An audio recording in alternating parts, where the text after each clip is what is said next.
أما بعد فأعوذ بالله من الشيطان الرجيم بسم الله الرحمن الرحيم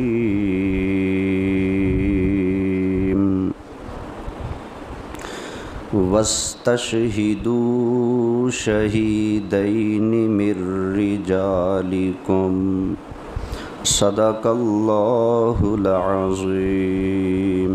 بڑی محبت سے، پیار سے درود و سلام کا نذرانہ نبی کریم صلی اللہ علیہ وسلم کی بارگاہ میں پیش کر لیجئے۔ الصلاۃ والسلام علیک یا رسول اللہ، الصلاۃ والسلام علیک یا حبیب اللہ، الصلاۃ والسلام علیک یا امام الانبیاء والمرسلین وعلى آلك وأصحابك يا جد الحسن والحسين۔ انتہائی قابل صد احترام حاضرین کرام، میرے دوستو، بزرگوں، میں نے آپ کے سامنے قرآن مجید فرقان حمید کی ایک آیت کریمہ کے چند لفظ تلاوت کیے ہیں۔ اللہ تعالیٰ اس مقام پر ارشاد فرماتا ہے کہ جب کوئی معاملہ ہو، لین دین ہو، کوئی بھی کام ہو، معاملہ ہو، تو وَاسْتَشْهِدُوا شَهِيدَيْنِ مِن رِجَالِكُمْ، دو مرد گواہ بنا لو۔ جب کوئی معاملہ ہو تو کیا کرو؟ دو مرد گواہ بنا لو۔ جب تک دو گواہ موجود نہ ہوں، کسی پر آپ کسی چیز کا دعویٰ نہیں کر سکتے۔ دعویٰ کریں گے تو گواہ چاہیے، وگرنہ آپ کا وہ دعویٰ جھوٹا ہوگا۔ دعوے کے اس بات کے لیے دو گواہ چاہیے۔ ہاں، اگر گواہ نہ ہو، آدمی نے دعویٰ کر دیا اور دعوے میں سچا ہے، گواہ تو نہیں ہے لیکن وہ ہے سچا، اس نے واقعی وہ کام دیکھا یا سنا، لیکن گواہ نہیں۔ اب اللہ یہ فرماتا ہے کہ اگر گواہ نہیں ہیں تمہارے پاس تو جس پر الزام لگ رہا ہے وہ آگے سے قسم دے گا، حلف دے گا کہ میں پاک ہوں، میرے اوپر یہ الزام جھوٹا ہے۔ اگر گواہ مل جائیں پھر اگلے سے حلف نہیں لیا جائے گا، قسم نہیں لی جائے گی۔ اسی چیز کو نبی کریم علیہ السلام نے حدیث طیبہ میں بیان فرمایا البینۃ علی المدعی، فرمایا کہ مدعی پر ہے، دعویٰ کرنے والے پر ہے کہ وہ گواہ پیش کرے، والیمین علی من انکر، اور فرمایا قسم وہ دے گا جو آگے سے منکر ہوگا، انکار کرنے والا ہوگا۔ تو حدیث شریف میں بھی، قرآن حکیم میں بھی دعویٰ کرنے والے پر دو گواہ پیش کرنا لازم قرار دیا ہے۔ دو گواہ اگر نہ ہوں تو پھر اس کے حق میں فیصلہ نہیں ہو سکتا، اگلے کے پاس چانس ہوتا ہے کہ وہ قسم دے کر آزاد ہو سکتا ہے۔ سمجھ آ گئی نا یہ بات؟ لیکن نبی کریم علیہ السلام کا اختیار دیکھتے جائیں، ہر کیس میں گواہ دو، لیکن ایک زنا بدکاری کا کیس ایسا ہے جس میں 4 گواہ ہیں، اس میں 4 گواہ ہیں، اور باقی معاملات میں گواہ کتنے ہیں؟ 2، وہ بھی کون سے؟ مرد۔ ہاں، یہ فرمایا فَإِن لَّمْ يَكُونَا رَجُلَيْنِ، اگر 2 مرد نہ ہوں گواہ تو پھر فَإِن لَّمْ يَكُونَا رَجُلَيْنِ فرجل وامرأتان، تو پھر ایک مرد اور دو عورتیں گواہ دیں، کیونکہ دو عورتوں کی گواہی مل کر ایک مرد کے برابر بنے گی۔ مرد ایک ہے تو ساتھ میں دو عورتیں گواہی دیں گی۔ یہ گواہی کا مسئلہ ہے، قرآن میں بیان کیا۔ یہی قانون میرے لیے ہے، یہی قانون آپ سب کے لیے ہے۔ کائنات میں جتنے بھی انسان ہیں، مسلمان ہیں، ان سب کے لیے یہ قانون ہے کہ جب وہ کسی پر دعویٰ پیش کریں، دعویٰ دائر کریں، تو کتنے گواہ پیش کریں؟ دو مرد۔ دو مرد نہ ہو تو ایک مرد اور دو عورتیں۔ لیکن نبی کریم علیہ السلام کا اختیار اب دیکھتے جائیے گا۔ نبی کریم علیہ السلام نے ایک مرتبہ کسی سے گھوڑے کا سودا کیا، بولی ہوگی، ریٹ طے ہو گیا، سب کچھ ہو گیا۔ فرمایا ایسا کرو کہ آؤ میرے پیچھے گھر پر، میں تمہیں قیمت دیتا ہوں اور یہ گھوڑا میرے گھر چھوڑ دو۔ اس نے کہا ٹھیک ہے۔ اللہ کے رسول صلی اللہ علیہ وسلم آگے آگے تشریف فرما ہیں، حضور آگے چل رہے ہیں، اور وہ شخص یہودی جس نے گھوڑا فروخت کیا تھا وہ پیچھے پیچھے آ رہا ہے۔ منڈی میں رش تھا، بھیڑ تھی، بھیڑ کی وجہ سے وہ کچھ پیچھے رہ گیا۔ نبی کریم علیہ السلام آگے تشریف لے گئے۔ جب وہ پیچھے رہ گیا تو کسی نے اس کو ریٹ لگایا، اور بیچنا ہے اتنے لے لے، پیسے لگ گئے زیادہ۔ جو ریٹ نبی کریم علیہ السلام کے ساتھ طے ہوا تھا، اب آنے والے دوسرے بندے نے ریٹ اس کا زیادہ لگا دیا۔ اب وہ شخص بے ایمان ہو گیا، تو اس نے کہا ٹھیک ہے سودا کر لو۔ اب ان کا ریٹ طے ہو گیا، سودا ہو گیا۔ ادھر نبی کریم علیہ السلام اپنے گھر میں تشریف لے گئے۔ اللہ کے محبوب صلی اللہ علیہ وسلم نے وہ سمن پکڑا جو اس کی قیمت دینی تھی، وہ اٹھائی، اور سرکار صلی اللہ علیہ وسلم وہاں پر تشریف لے کر آئے۔ تو آ کر جب ملاحظہ کیا کہ اس نے تو آگے سودا کر لیا ہے، فرمایا یہ تو نے مجھے بیچا تھا۔ کہتا ہے کب بیچا ہے؟ فرمایا تھوڑی دیر پہلے ہی۔ کہتا ہے کوئی گواہ پیش کرے نا۔ تو نبی کریم علیہ السلام نے اس کے ساتھ جب سودا کیا تھا نا تو کسی کو گواہ نہیں بنایا تھا۔ اب اس وقت کوئی گواہ موجود نہیں ہے۔ فرمایا سودا ہوا ہے ہمارا؟ وہ کہتے ہیں نہیں ہوا۔ فرمایا ہوا ہے سودا؟ وہ کہتے ہیں نہیں ہوا۔ اگر ہوا ہے تو گواہ پیش کرو۔ اب لوگ آ جا رہے ہیں، کہتے ہیں اس کو اوے کیوں جھوٹ بولتا ہے؟ یہ تو وہ صادق الامین ذات ہے جس نے کبھی جھوٹ بولا ہی نہیں۔ تو نے ضرور سودا کیا ہے ان کے ساتھ، لہذا گھوڑا ان کو دے اور اس کی قیمت لے۔ کہتا ہے گواہی دیتے ہو؟ تم موجود تھے، گواہ ہو؟ آنے والے کہتے نا بھئی ہم گواہی تو ہم نہیں دے سکتے کیونکہ ہم موقع پر موجود ہے، بولیے نہیں ہے۔ اور ٹائم گزرتا گیا۔ نبی کریم علیہ السلام کے ایک صحابی ہیں جن کا نام ہے حضرت خزیمہ۔ کیا نام ہے؟ حضرت خزیمہ رضی اللہ تعالی عنہ۔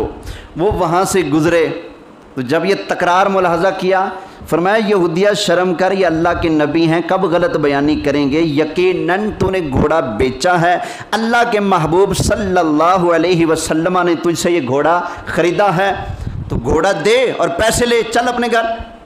تو اس نے کہا جی گواہی دیتے ہو؟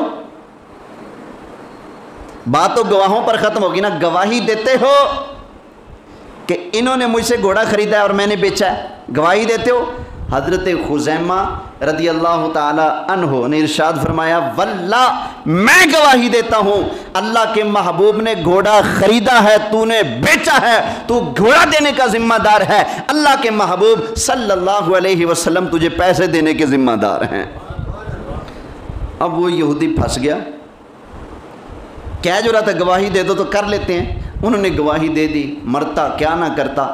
اس نے کہا جی ٹھیک ہے، گھوڑا دے دیا، پیسے لے لیے، چل پڑا۔ نبی کریم علیہ السلام نے پوچھا اے خزیمہ کیا تم موجود تھے؟ کہا نہیں۔ تو نے دیکھا؟ نہیں۔ سنا؟ نہیں۔ پھر تم نے گواہی کیسے دی؟ تم تو موجود ہی نہیں تھے، دیکھا ہی نہیں، تو پھر تم نے میرے حق میں یہ گواہی کس بنیاد پر دی ہے؟ جب یہ معاملہ ہوا تو انہوں نے نبی کریم صلی اللہ علیہ وسلم کی بارگاہ میں عرض کی، یا رسول اللہ صلی اللہ علیہ وسلم، یہ تو گھوڑا ہے، ہم نے تو آپ کی زبان پر اعتماد کر کے اتنی بڑی گواہیاں زبان سے ادا کر دی ہیں، یا رسول اللہ اللہ کو دیکھا نہیں، آپ کی زبان سے سنا مان لیا، جبریل کو دیکھا نہیں، آپ کی زبان سے سنا مان لیا، قیامت آنی ہے ابھی آئی نہیں، آپ کی زبان سے سنا مان لیا، یا رسول اللہ آپ کی زبان سے سن کر اگر اتنی بڑی گواہیاں دے سکتا ہوں میں تو گھوڑا کیا چیز ہے؟ یہ بھی میں نے آپ کی زبان سے سنا کہ آپ نے خریدا ہے، اس نے بیچا ہے، تو میں گواہی دیتا ہوں یقین نہیں آپ نے یہ گھوڑا اس سے خریدا ہے۔ نبی کریم علیہ السلام کو حضرت خزیمہ رضی اللہ تعالی عنہ کی یہ بات اتنی پسند ہے کہ یہ مجھ پر اتنا یقین رکھتا ہے، اتنی محبت ہے اس کی، فرمایا میرے صحابہ سن لو، قرآن کا فیصلہ ہے وَاسْتَشْهِدُوا شَهِيدَيْنِ مِن رِجَالِكُمْ، جو بھی کیس و معاملہ ہو 2 مرد گواہ پیش کرو، یا اگر ایک مرد ہو تو ساتھ 2 عورتیں اور ایک مرد گواہ پیش کرو۔ فرمایا میں آج کے بعد خزیمہ کو یہ اتھارٹی دے رہا ہوں کہ جس کیس کے اندر یہ اکیلے گواہ کھڑے ہوں گے، میں اس ایک اکیلے کی گواہی کو 2 کے برابر مان کر اس کی گواہی پر میں فیصلہ کر دوں گا۔ فرمایا اس کی گواہی کو میں 2 مردوں کے برابر قرار دے رہا ہوں۔ تو یہ نبی کریم علیہ السلام کا اختیار ہے۔ ہمارے یہاں کوئی ایسا کر سکتا ہے؟ عدالت 2 گواہ مانگے تو ہم کہیں جی یہ ایک ہے، اس کو 2 کے برابر ہی سمجھو جی، کہیں خیر ہے بھائی 2 ہوتے ہیں، ایک ہوتا ہے، بھئی یہ موٹا تازہ کافی ہے، پڑھا لکھا زیادہ ہے، اس کو 2 کے برابر مان لو، کہیں گے نا بھائی نا، چاہے پرانے پیپل جنا موٹا کر لو، جتنا مرضی پڑھا لکھا لے آؤ، جب قرآن نے کہہ دیا گواہ 2 تو 2 ہی چلیں گے، 2 سے کم نہیں چلیں گے، تو گواہ 2 چاہیے۔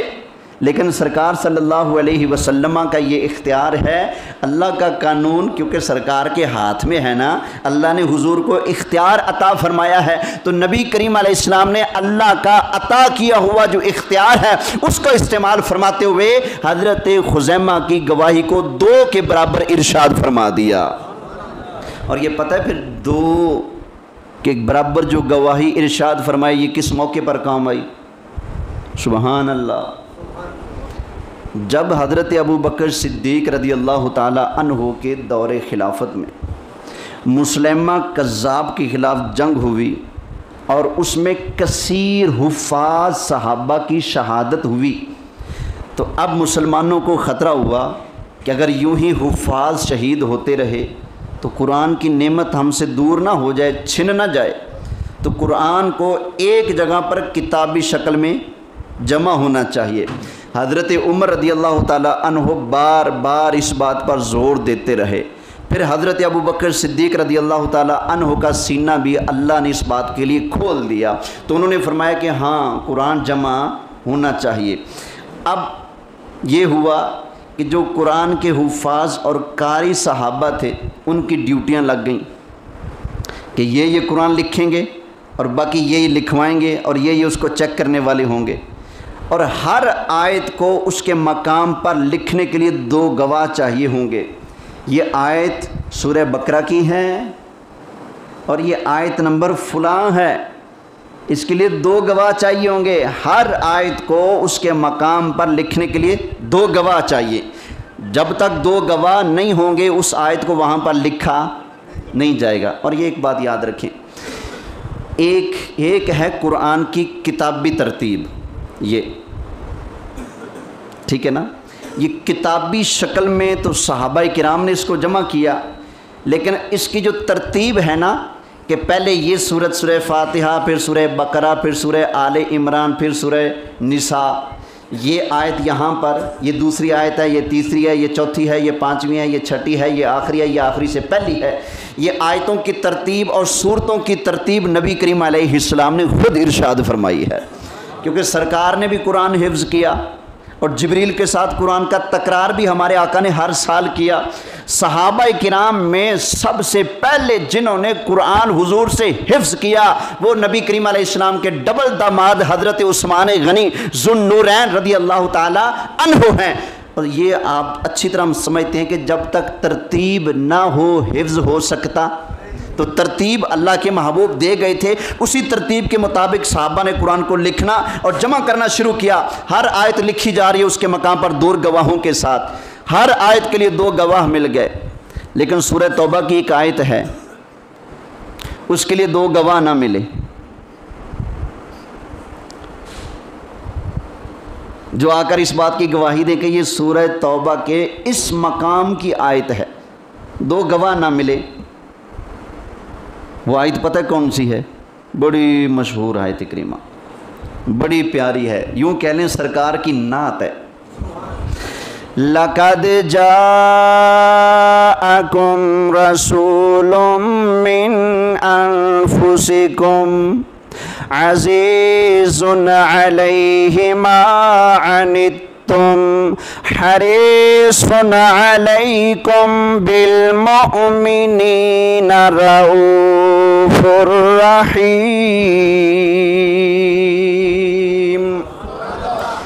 اس آیت کے 2 گواہ نہ ہو سکے. اب کیا کریں، اس کو قرآن میں لکھیں یا نہ لکھیں؟ ایک گواہ کھڑا ہوا، میں گواہی دیتا ہوں یہ اللہ کے قرآن کی آیت ہے سورہ توبہ کے اینڈ میں. کون ہیں جی؟ نام ہے حضرت خزیمہ. گواہ تو 2 چاہیے. انہوں نے کہا یاد نہیں اللہ کے محبوب نے کیا فرمایا تھا؟ ہر کیس میں گواہ 2 چاہیے، لیکن جس کیس کے اندر گواہ خزیمہ بنیں گے اس ایک کی گواہی 2 کے برابر شمار ہوگی. سرکار نے فرمایا تھا نا، فرمایا پھر لکھو، میں 2 کے برابر اکیلا گواہ ہوں، لکھو. تو اکیلے حضرت خزیمہ کی گواہی پر اس آیت کریمہ کو سورہ توبہ کے اندر درج کیا گیا. اب بتاؤ، جنہوں نے اتنی امانت اور دیانتداری سے قرآن جمع کیا کہ ہر مقام پر گواہ مانگے، انہوں نے قرآن جمع کرنے میں ڈنڈی ماری ہوگی؟ بولیے نہ، ڈنڈی ماری ہوتی تو اتنی سختیاں نہ کرتے. بھئی 2 گواہ، سمجھ آئی نا؟ ہر آیت کے ہر مقام کے لیے کم از کم 2 گواہ موجود ہوئے، پھر وہ آیت وہاں پر لکھی گئی. اگر حضرت خزیمہ صرف ایک آیت کے اکیلے گواہ بنے ہیں، ان کی گواہی پر لکھی گئی تو اس لیے کہ اللہ کے محبوب نے ان کی ایک گواہی کو 2 کے برابر قرار دیا تھا. تو اس کا مطلب ہے نبی کریم علیہ السلام کی آنکھ مبارک ملاحظہ فرما رہی تھی کہ جمع قرآن کا مسئلہ آئے گا. لَقَدْ جَاءَكُمْ رَسُولٌ مِّنْ أَنفُسِكُمْ. اس آیت کو بھی جمع کرنے کا جب مسئلہ آئے گا تو 2 گواہ نہ ملیں گے. تو ہم ایسا کرتے ہیں، اس ایک غلام کی گواہی کو 2 کے برابر قرار دیتے ہیں تاکہ ان کی گواہی پر قرآن کے کوئی لفظ باہر نہ جائیں، جو قرآن ہے وہ پورے کا پورا جمع ہو سکے. اس کا مطلب ہے سرکار صلی اللہ علیہ وسلم اس معاملے کو پہلے ملاحظہ فرما رہے تھے، کیونکہ اللہ نے ساری کائنات حضور کو دکھائی ہے نا. ساری کائنات کے نظارے اللہ نے اپنے محبوب کو کرائے ہیں. خیر، کیا کیا اختیارات ہیں نبی کریم علیہ السلام کے، سبحان اللہ. اللہ تعالی ہمیں سرکار کی شان عظمت سمجھنے اور ماننے کی توفیق عطا فرمائے. ذرا سنتے جائیے گا. ایک شخص تھا، وہ جب بھی نبی کریم صلی اللہ علیہ وآلہ وسلم کے پاس آتا تو منہ ٹیڑھا کر کے بات کرتا. کیسے بات کرتا؟ منہ کو ٹیڑھا کر لیتا تھا. تو ایک دن وہ آدمی جب نبی کریم صلی اللہ علیہ وآلہ وسلم کے پاس آیا اور اس نے اسی انداز پر ٹیڑھا منہ کر کے بات کی تو نبی کریم صلی اللہ علیہ وآلہ وسلم نے ارشاد فرمایا، چلو تو ایسا ہی ہو جا جیسا تو منہ کر رہا ہے. تو بولو ایسا ہی ہو جا جیسا کہ تو اب منہ کر رہا ہے. بس سرکار صلی اللہ علیہ وآلہ وسلم کے فرمانے کی دیر تھی، اللہ نے اس کو ایسے ہی بنا دیا جیسے کہ وہ کرتا تھا. ٹیڑھا منہ کرتا تھا نا، تو اللہ نے اس کے منہ کو کیا بنا دیا؟ ٹیڑھا بنا دیا. ہم میں سے کسی کے پاس ہے طاقت؟ اگر کوئی کسی کو دیکھ کر منہ بگاڑتا ہو منہ لٹکاتا ہو تو آگے سے وہ کہہ دے بھی چل تو آج کے بعد ایسے ہی ہو جا، ہم ایسا نہیں کر سکتے۔ لیکن نبی کریم علیہ الصلوۃ والسلام کی یہ شان ہے کہ سرکار نے اس بے ایمان کو فرمایا کہ تو ہمیں دیکھ کر ایسا کرتا ہے تو چل ٹھیک ہے، آج کے بعد تو ایسا ہی ہے۔ پھر وہ مرا بھی تھا تو اس وقت بھی اس کا منہ بگڑا ہوا تھا سیدھا، ولیے تیرے منہ سے جو بات نکلے وہ تقدیر ہے، جو تو اشارہ کرے وہی تیر ہے، یعنی تیر بن کر نشانے پر لگتی ہے سرکار کی بات۔ نبی کریم علیہ السلام جو ارشاد فرماتے ہیں وہ ہو کر ہی رہتا ہے، وہ ہو کر رہتا ہے۔ وہ زبان جس کو سب کن کی کنجی کہیں، اس کی نافذ حکومت پہ لاکھوں سلام۔ یہ نبی کریم علیہ السلام کی شان ہے کہ سرکار جو فرماتے ہیں وہ ہو جاتا ہے۔ اچھا، نبی کریم علیہ السلام کو اللہ نے ایک یہ بھی اختیار عطا فرمایا ہے کہ اللہ کے محبوب علیہ الصلوۃ والسلام درختوں کو بھی چلا سکتے ہیں۔ صحیح ہیں، بخاری مسلم میں یہ حدیثیں موجود ہیں، نبی کریم علیہ السلام نے درختوں کو چلایا ہے۔ قضائے حاجت کے لیے اللہ کے محبوب علیہ السلام جانا چاہتے تھے تو آپ نے اپنے صحابہ سے ارشاد فرمایا وہ سامنے درخت کھڑے ہیں نا، جاؤ جا کر ان کو کہہ دو ایک جگہ جمع ہو جاؤ، پردے کی جگہ بناؤ، اللہ کے محبوب نے یہاں آنا ہے۔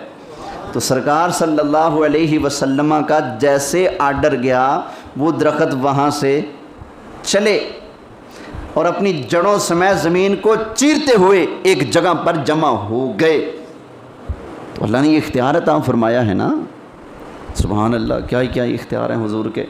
نبی کریم علیہ السلام کو اللہ نے ایک اور اختیار یہ عطا فرمایا کہ حضور آگ کو ٹھنڈا کرنا بھی جانتے ہیں، آگ کو ٹھنڈا کرنے۔ اس کی دلیل بہت پیاری حدیث، سرکار کے ایک صحابی ہیں، نام ہے حضرت عمار بن یاسر۔ کیا نام ہے؟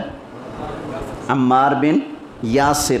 مکہ شریف میں شروع میں جنہوں نے اسلام قبول کیا ان میں حضرت عمار بن یاسر رضی اللہ تعالی عنہ بھی ہیں۔ تو ایک دفعہ کافروں نے آگ کے انگاروں کے اوپر حضرت عمار کو لٹایا، سینے کے اوپر پتھر رکھ دیا۔ بالکل اسی طرح کے ظلم حضرت بلال حبشی رضی اللہ تعالی عنہ پر امیہ بھی کیا کرتا تھا۔ تو حضرت عمار رضی اللہ تعالی عنہ کو انہوں نے باندھ کر آگ کے انگاروں کے اوپر لٹا دیا، سینے کے اوپر بڑا سارا پتھر رکھ دیا۔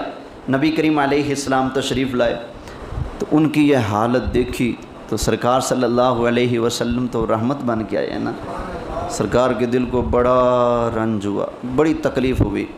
سرکار نے اسی وقت آگ کو آرڈر فرمایا، براہ راست اللہ کے محبوب نے آگ سے کلام کیا، فرمایا یا نار کونی بارداً و سلاماً علی عمار کما کنتی علی ابراہیم۔ فرمایا اے آگ میں تجھے آرڈر دیتا ہوں تو ٹھنڈی ہو جا عمار پر جس طرح تو ٹھنڈی ہو گئی تھی اللہ کے نبی ابراہیم علیہ السلام پر۔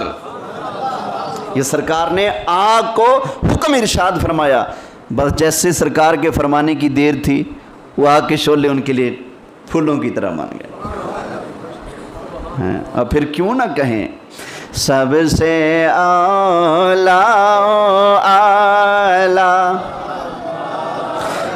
نبی سب سے بالا والا ہمارا نبی سب سے اعلیٰ اعلیٰ ہمارا نبی سب سے بالا والا ہمارا اور سارے اونچوں سے اونچا سمجھیے جسے سارے اونچوں سے اونچا سمجھیے جسے ہے اس اونچے سے اونچا ہمارا نبی ہے اس اونچے سے اونچا نبی ہے اس اونچے سے اور کون دیتا ہے دینے کو منہ چاہیے، کون دیتا ہے دینے کو منہ چاہیے، دینے والا ہے سچا ہمارا نبی، دینے والا ہے